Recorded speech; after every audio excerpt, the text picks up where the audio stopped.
Friends and Friendships. I belong to a memoir writing group that originated as a library program. Sandra was the instructor, leader, and I was a member of her third group. There were about 10 of us, a group of women and men of various ages. If I remember correctly, we met for instruction in creative writing for 8 weeks, and then were invited to join a group that would meet once a month. I wanted to join Sandra's first group because there was someone in that group that I knew and wanted to be with. That was in 2012, 10 years ago, in the old library under the City Hall. Our then newly formed writing group met in various locations around town.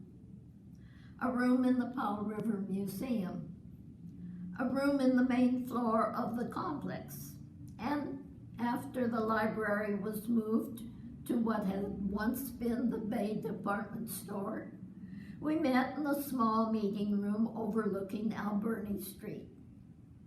But then came COVID. And with Mark's help at the library, we now meet online. But we're still a Powell River Library program. We still meet on the last Thursday of the month, online.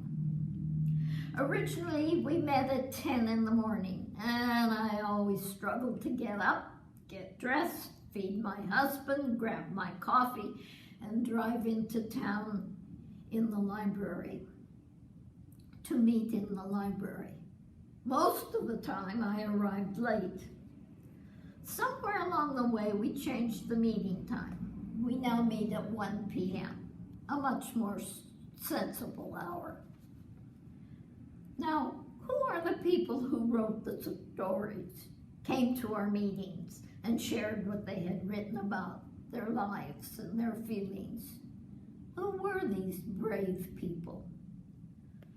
The first year, 10 years ago, Rita, Joanna, and her husband George, Terry, Lynn, Mary Lou, Vi, Teresa, Dennis, and myself were the brave people who shared their feelings and the details of their lives.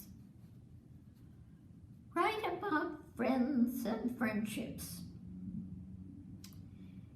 It brings tears to my eyes to remember this group of friends.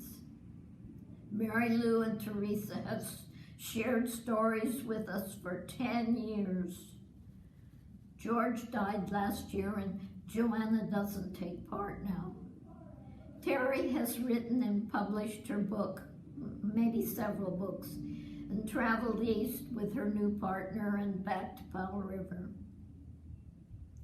Vi has moved to be with her family, and she writes to me from time to time.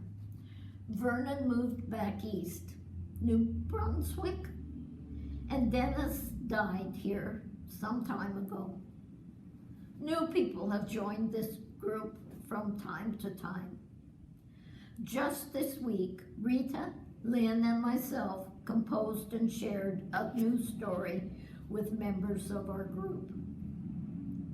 These friends are so important to me. We have shared so much of our lives with each other.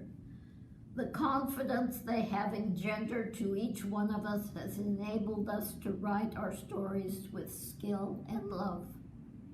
Hopefully, these stories will be cherished by generations of our families that come after us. A wonderful gift from friends, the best.